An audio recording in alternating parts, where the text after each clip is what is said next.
Well, a question.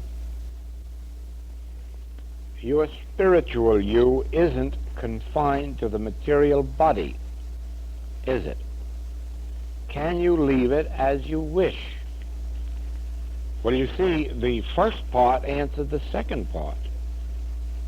Your spiritual you isn't confined to the material body, and so therefore you can't leave it because you aren't in it. And you never have been in it. It is only in our finite sense that we appear to be in it. When I say I, how are you going to localize that? Now, where am I? Am I here or here? No, I am not in the physical. I am not in the physical. If I say I feel myself looking out through the eyes, that is only symbolical. I can't look out through the eyes because I am not in the eyes or even behind the eyes. No surgeon has ever yet found any me inside of a body. Never. Nobody has ever found an I, an identity, inside of a body because it isn't there. I is not confined to a material body. Now, what do these, and it's mostly Oriental books, what do they mean when they say that a master can leave his body at will? It means they can leave the limited, confined sense of body. They can close their eyes, and the body is already dropped. Absent from the body, present with the Lord, there is no sensation. If you practice meditation correctly, you will assume a position something like this. It will be a chair low enough so that your feet can touch the ground without catching you underneath here. Because if the chair catches you under here, sooner or later your feet will go to sleep. So that you should be in a position where your body is completely free. If you are sitting erect with something at your back, you are again in a natural position where the body does not intrude upon you. Never rest your arms on the side of the chairs because the arms will go to sleep. Keep the arms relaxed in a position like this. Now, in this position, with my eyes closed, I am virtually unaware of having a body. I can no more feel my body than I can feel my blood coursing through the veins. I can no more feel my body than I can feel the hair growing on my head or my nails growing. Now, in this position, and there's no occult reason for it, and there is no superstitious reason for it, it is only one of physical comfort. In this position, my body is out of my thought. And so I am absent from the body, and I'm present with the I that I am in consciousness.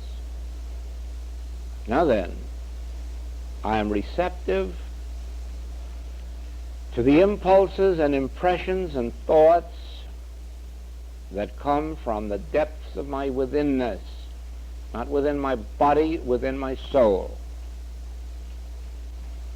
And so, it is just as easy for an idea to come to me about someone 10,000 miles from here as it is to have an idea about someone sitting in my presence. Because I don't contact their body, I contact their identity.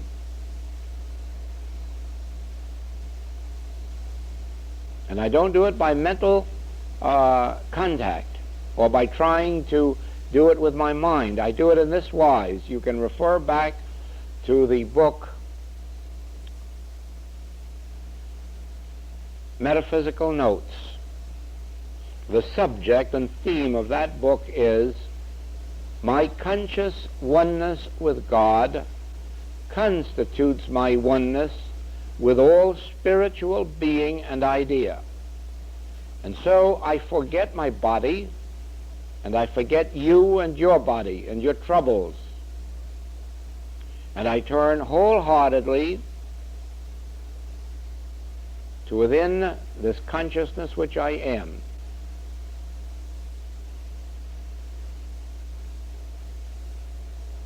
And still with no thought of you or your problems, I wait in a state of receptivity until finally, you hear it, see that? The click comes, which means I am now consciously unioned with God. I am one with God. I am at one with the Father, and now all that the Father hath is flowing right up through here, right through me. It is pouring. You couldn't control it. It comes so fast. It wants to say and speak and do, but without words. If I could just stop talking, it would flow out as consciousness, and it would have the result of lifting you up into its atmosphere, and you'd be healed. It's only because I'm talking and teaching with the outer faculties that I'm preventing the full flow of God in your experience. If I were to be completely silent at that moment when that click came, you would be consciously aware of God's presence in you.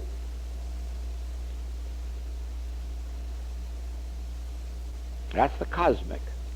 In silence, I am one with God.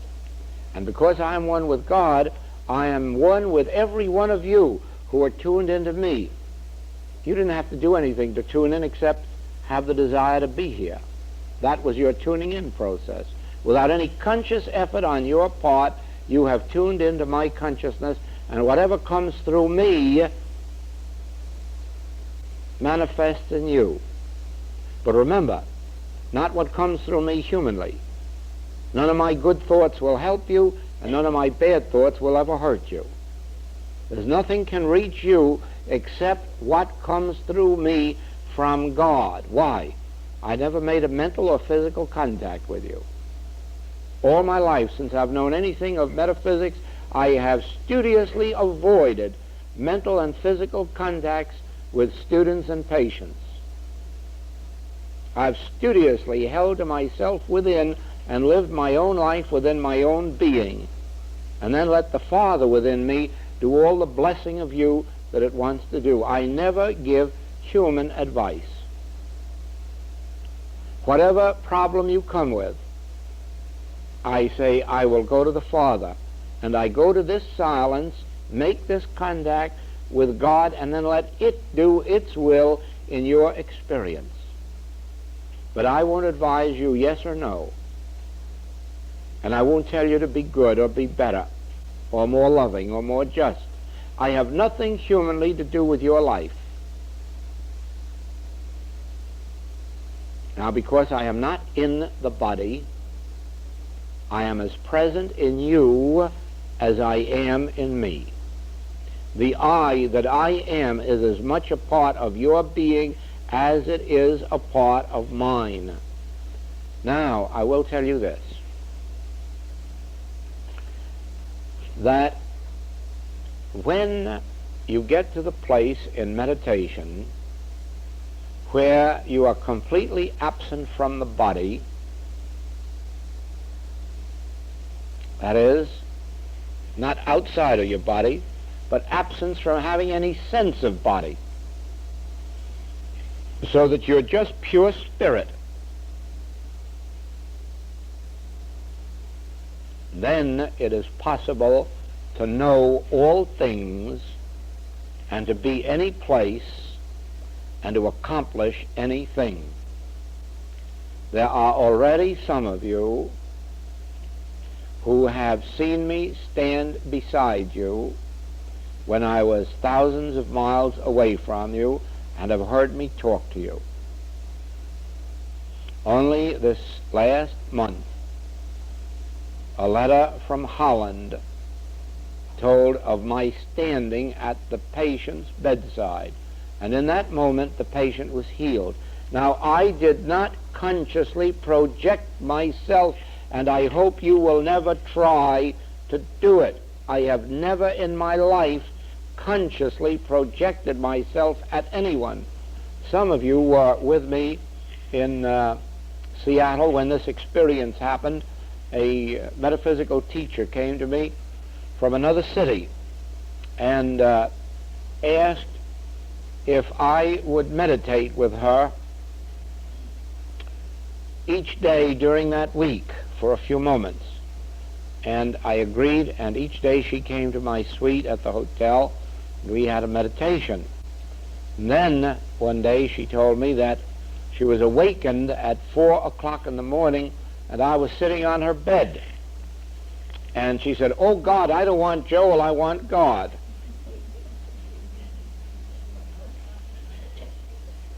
Well, I did not consciously project myself there.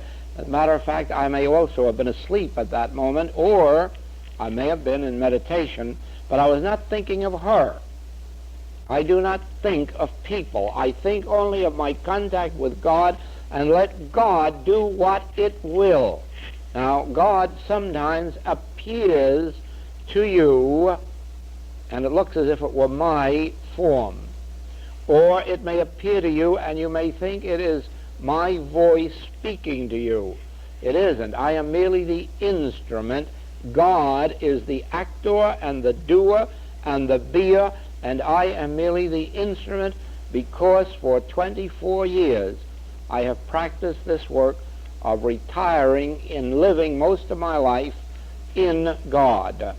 It is for that reason that for 14 years I slept only 3.5 hours out of each 24. 2 hours in the beginning of the evening and 1.5 hours toward morning. And now I take a little more time for rest, and I try to stay in bed 4 to 4.5 hours, but I've never yet succeeded in staying asleep that long. No, 3 to 3.5 hours is the maximum sleep that I can get in a 24-hour period. And the reason is that I do not require that much outer rest, because I have an inner rest. I'm always resting when I'm in God like this. It is always pouring through the system, and sleep is not required. It is the same way that when it is necessary, we can do with far less foods. And I don't mind telling you that no matter how much I change my foods, and I do change quite a lot, when I am in the spirit for any length of time, as sometimes it is 2 months, 2 weeks, and it has been as long as 8 months, I cannot eat meat, not of any kind, nor fish. I don't seem able to eat anything. It's not willful, it's not conscious. It is just that it will not go down. And so I will eat nothing but vegetables or salads, fruits, cheese, but my weight doesn't change. Then when that changes and I come out and go into a period of more or less normal living, I eat abundantly of everything, and the weight still does not change. Nothing seems to change the weight. Now, I can go swimming, as some of you have known me to do here, for months at a time, and my waistline will come down from 37, 38 to 34, but my weight will not change one single bit. Not a bit.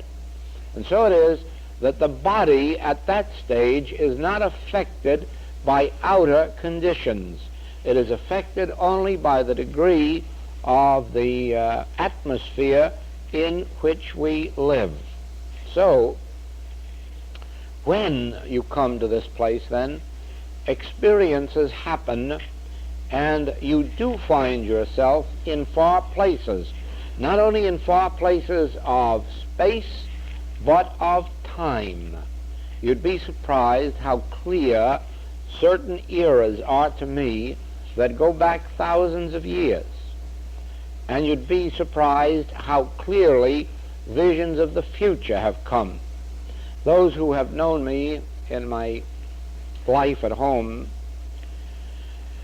could tell you that in this last 25 years I have told every major happening that has taken place in this country years before it took place.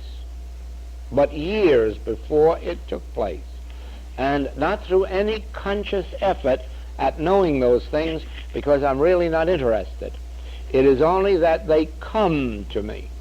They fall into the awareness in these meditations. It is exactly the same way that very often I say to a patient when they're in their worst trouble or pain, you're healed. It's met. Don't ask me how, I don't know, except that an impression has come through from within.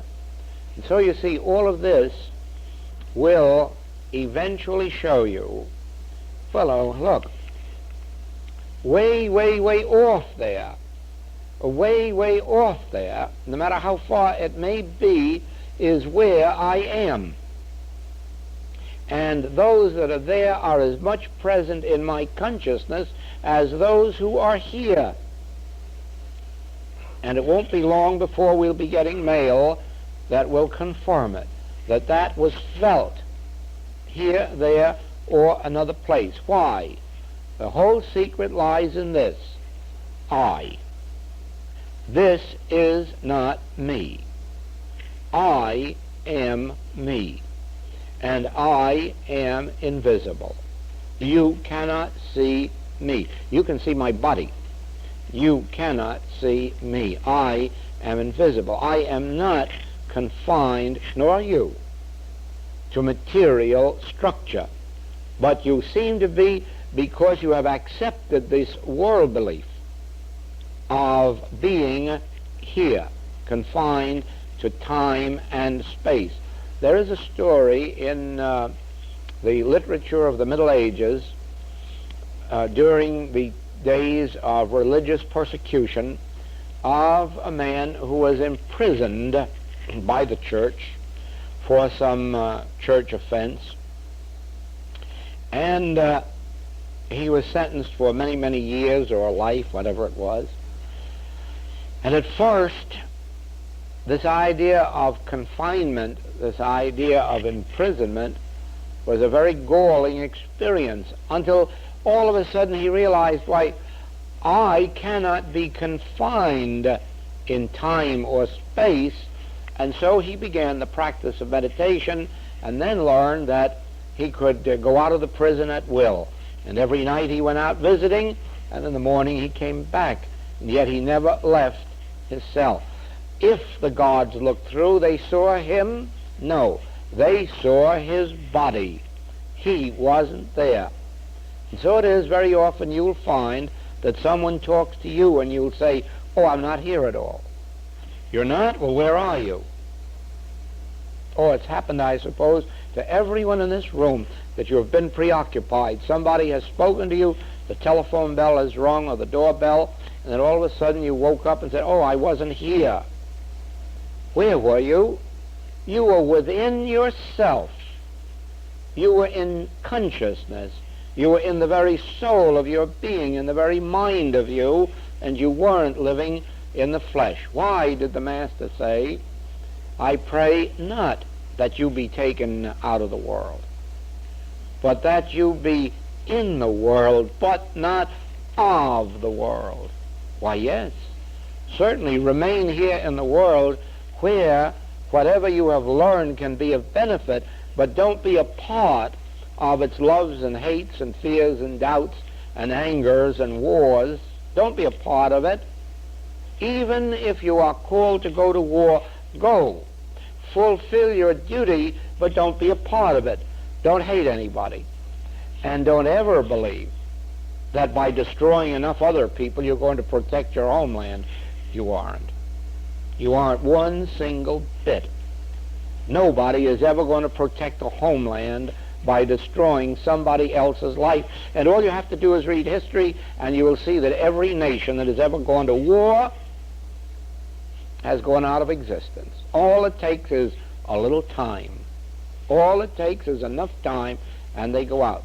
If anyone thinks for a moment that this country is going to escape the responsibility for Hiroshima and Nagasaki, they just are not reckoning with the law of Christ, which is, as ye sow, so shall ye reap. Anytime you believe for one moment that you are going to destroy and yet be safe, you are not reckoning with the cosmic law of life. There is only one truth about cosmic law, and that is that it cannot be used. There can be no selfish purpose in a cosmic law. And so, when you use a law for a destructive purpose, it will destroy the user of it. And that's all, the user of it. There is no such thing as benefiting by another's loss. No, no, no. That was why, I don't know whether he ever made any other mistakes, but I know Shakespeare made one mistake. He said, "He who filches from me my good name destroys that which not enriches him, but makes me poor indeed." He's all wrong. He's all wrong. You can destroy my name all you like and reputation, but you have not impoverished me, because whatever I am, that is what I am, and what you say about it or think or cause the rest of the world to believe will not affect me, and it will not make me poor indeed, what anyone thinks about me. The only thing will ever make me poor is violating my own integrity. Then I can't look up anymore. But as long as I don't violate my own integrity, let the world have its concepts of me, and I can assure you it will not harm. It will harm them in the end. Why? Why? You'll see that as we come to the Ten Commandments. You'll see that the very moment you violate a cosmic law, a spiritual law, which is a law of life, a law of love, you will have brought the house down on your own shoulders. See why it is. See now why it is. What were the two commandments given us by the Master? Thou shalt have no other gods but one. The moment you violate that, the moment you agree that something or somebody has power over you, can impoverish you, can kill you, can destroy you, you have given yourself up. You've lost the benefit of the cosmic law of life eternal, and you have subjected yourself to another. Now, to whoever you render yourself servants, that's who you must obey. And so if you're going to give public opinion power over you, or if you're going to give germ theory power over you, if you are going to give some other theory power over you, then you must obey and come under that law. But you have then taken yourself out from under the cosmic law. The moment you get back into the cosmic law, which says that God, the universal or individual consciousness, is the only power in your experience, then are you one with cosmic law, and you live eternally. You live eternally in Him. You live and move and have your being in Him. Why? Because you have subjected yourself to the one and only cosmic law of power, life, truth, love, intelligence, and all the rest. What was the second commandment? Love thy neighbor as thyself. Now be assured of this, that next to the first commandment is the most important cosmic law there is in all the world. There is nothing in all this world except the first commandment that embodies so much power as love thy neighbor as thyself. Now why should that be? Well, it has to be. For one and only reason. What I desire for myself is good. Is there anybody in this world who does not desire good for himself? Then what happens to you when you deny another that which you are devoting your entire life to seeking for yourself? Are you not violating the law of love, the law of self, the law of good? Why, certainly. Certainly, every dollar that you deprive another person of is coming from your pocketbook. Every hurt you do another is taking a measure out of your own skin. Why? You are violating a cosmic law. You? Me too. Everyone has done it, and to some extent we probably all are still doing it, only now not consciously, not willingly, and when we do, we pay a higher price than the man in the street who doesn't know he's violating a cosmic law. Don't ever tamper with a cosmic law, because it is a double-edged sword. It will turn and rend you. Learn what cosmic law is, and then bring yourself into obedience to it. And the very first cosmic law is that God is the only power. Now, what is God? God is infinite, but God is individual consciousness, meaning your consciousness and mine.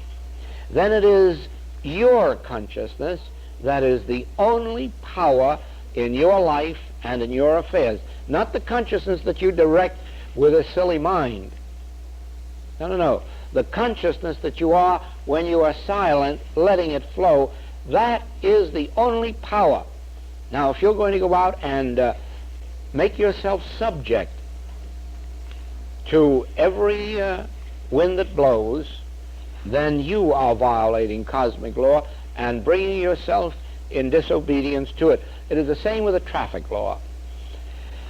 The sign may say 25-mile zone, but if there are a lot of people on that street and a lot of children on that street or animals, and you go 25 miles an hour, you are not violating a legal law, but you are violating a cosmic law.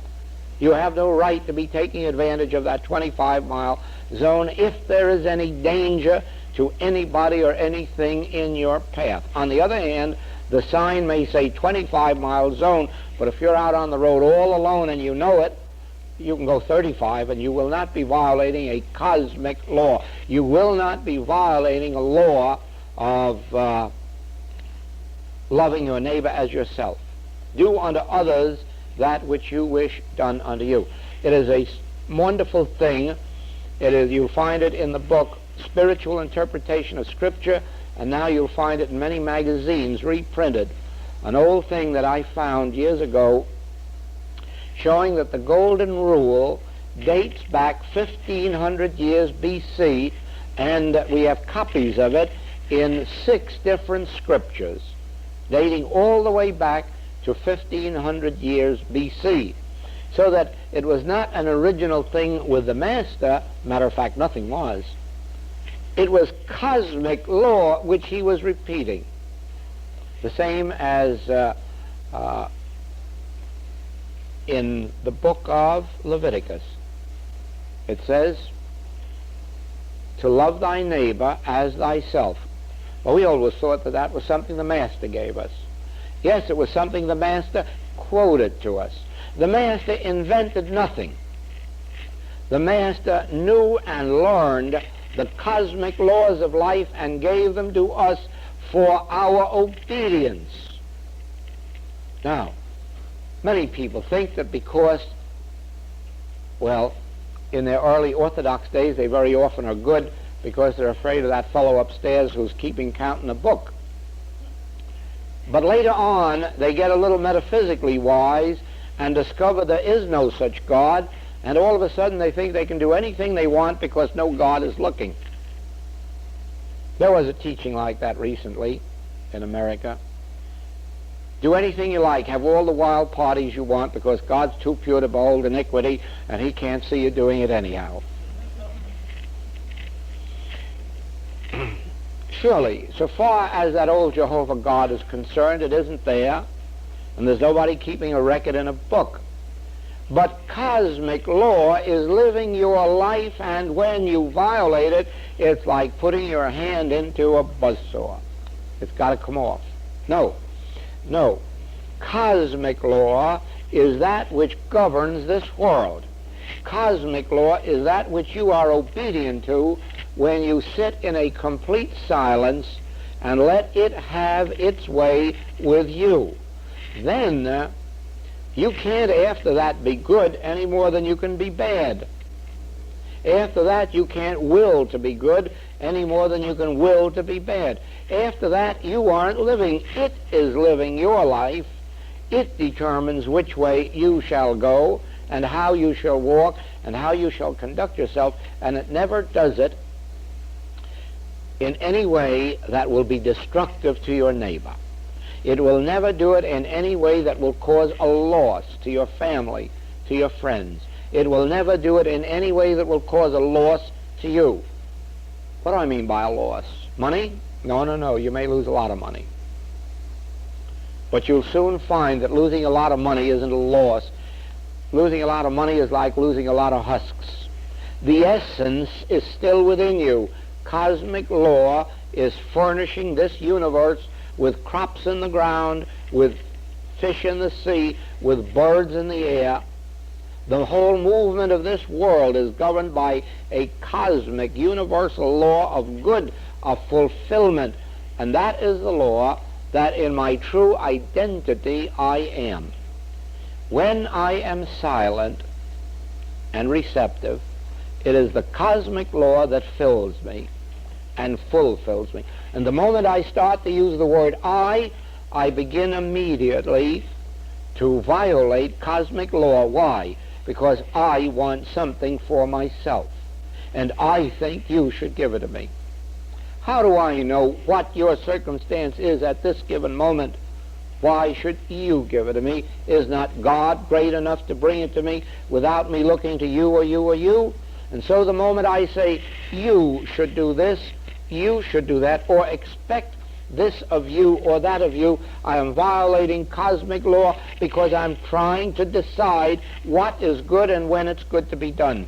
And I have no right to do that. I have a right to open myself to the cosmic, to the universal, to the divine. Feed me. Feed me. Thy word is my meat. Thy word is my wine, my bread, my water.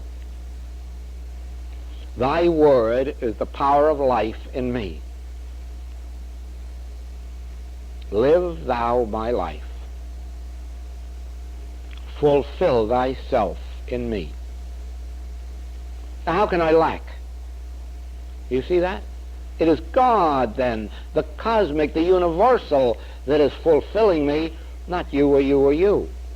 Oh, well then, as it works out in practical experience, God uses a you or you today, and another you or you tomorrow, and next year another you or you as the means. Is it necessary that there be a you? No. No, the ravens can bring us food. Manna can fall from the sky. Fish can jump out of the water. No, it isn't necessary that there be a you. But in our present state of consciousness, as long as a miracle isn't necessary, these things will come about. There'll be miracles, but they'll come about in ways that will appear to us to be normal and natural. But always let us be sure that we are in obedience to the highest extent possible to this cosmic law, that we do not violate the law of letting God be the only power in our life, that we do not violate the law of loving our neighbor as ourselves, doing unto our neighbor as we would have our neighbor do unto us. Then the rest we can safely leave to this principle. Now, it certainly will be for years and years and years to come that we will make mistakes, and that we will have backslidings, and that we will forget ourselves. The very moment that you come to your senses, just turn over a new leaf and say, okay, that was that, but now I'm alert to that. That part is finished. Begin over. Begin over. You have as much right to forgive yourself 70 times 7 as you have to forgive your neighbor 70 times 7. Just love yourself the same as you love your neighbor. And if you're going to forgive your neighbor 70 times 7, forgive yourself too if it's necessary. Do you see why the human race is in trouble? They do not know that there is a cosmic law of life which cannot be violated. And so they are eternally either killing each other or cheating each other or lying to each other and believing that there is nothing to prevent it. Why, Scripture is very clear on this, that the sinner may flourish like a green bay tree for a while, but don't be too concerned about it. His day comes too. And it does, whether as individuals or communities or nations. There is no way to violate the cosmic law and come out of it whole. No one can do it. A church can't do it. No one can do it. There is no such thing as a personal God that waives conditions any more than the principle of mathematics will permit you to just call 2 times 2 5 for today. Oh no, you violate that 2 times 2 is 4, and you have brought the wrath of the principle of mathematics upon you, and you will pay the penalty. Now, we are dealing with a law that is love when you're in obedience to it. But what happens when you're not? I have not come to bring peace, but a sword, says this law. This cosmic law, the Christ says, I am not come to bring peace, but a sword. To whom? To the spiritually minded? To the law-abiding? No. To those who are in violation of this universal, spiritual, cosmic law. Now, some years ago, on the mainland, interests were cutting down forests right and left, without replacing them. And what happened? Drought areas. Why? There were no trees in the ground to hold the moisture there, so the rain could come and go right all the way through to China. So we had drought areas. That was the violation of a cosmic law. Who put those trees there to begin with? Man didn't plant them there. Man found them there.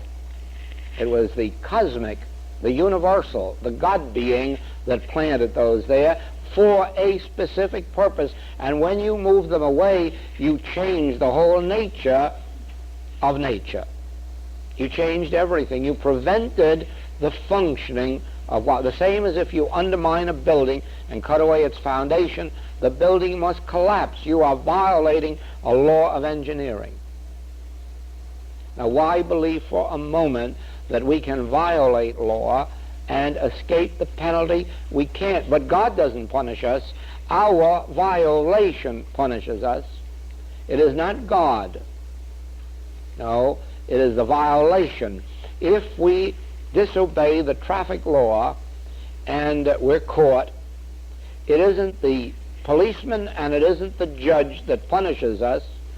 They weren't interested in us at all. It was our violation of the law that brought the punishment to us.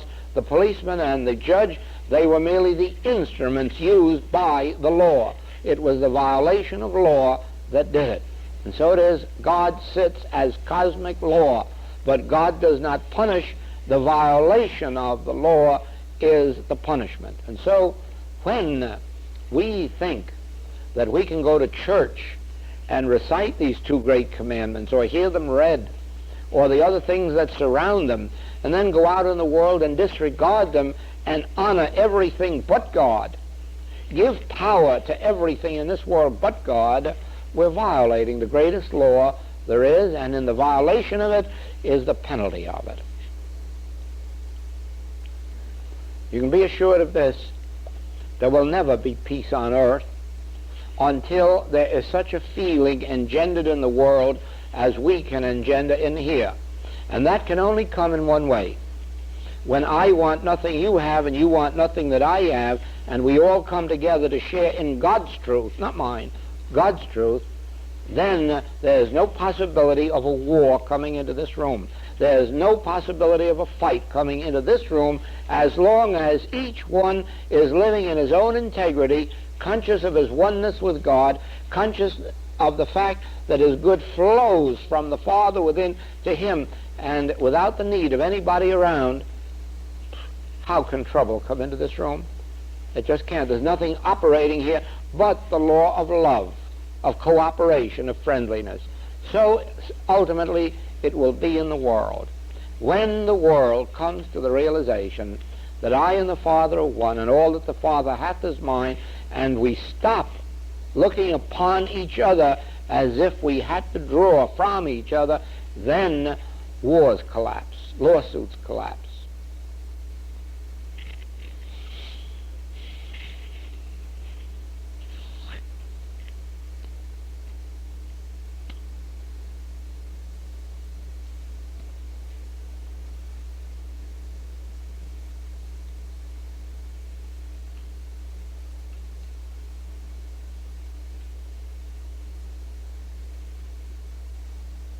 Now, when you can retire into this silence without a single desire,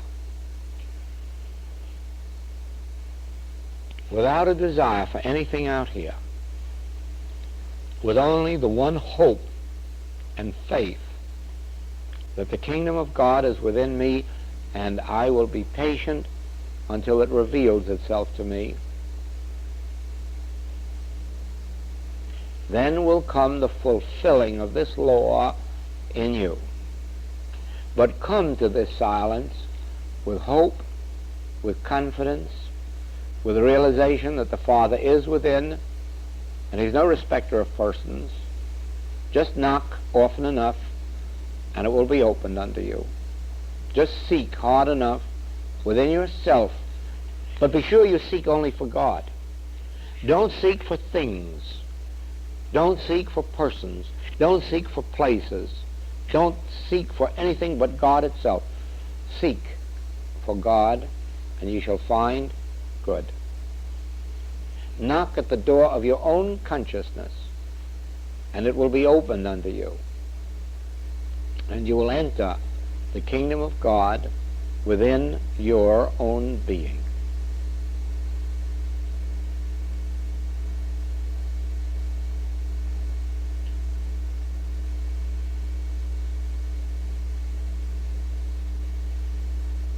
Come to the throne with clean hands. Come with no selfish desires, with only the desire to bask in God, to live in the light, to receive divine grace. Take for your shibboleth, thy grace is my sufficiency in all things. It is a password, and it will open the door to good for you. Thy grace is my sufficiency in all things. Thy grace is my sufficiency in all things. Thy grace is my sufficiency in all things. Thy grace is my sufficiency in all things. Thy grace is my sufficiency in all things. Thy grace is my sufficiency. No other life, no other love, no other desire but to know thy grace.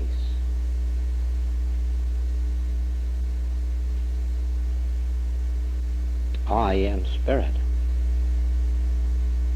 I am soul. I am that I am. And all that God is, I am.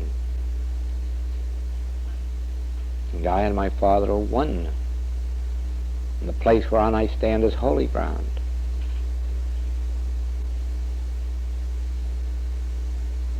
God is the Father. God is the Son.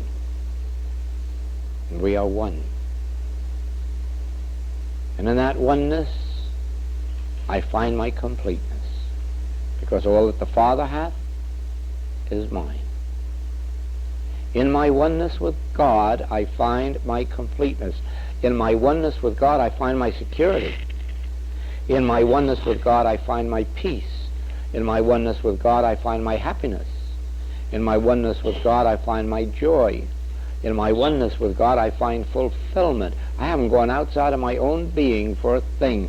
In my oneness with God, I find fulfillment. In my oneness with God, I find wisdom, direction, compassion. Yes, in my oneness with God, I even find my forgiveness for that which I have been or have done or have not done. In my oneness with God is my allness. In Him is my security. In Him is my peace. In Him is my resting place, my high tower, my fortress.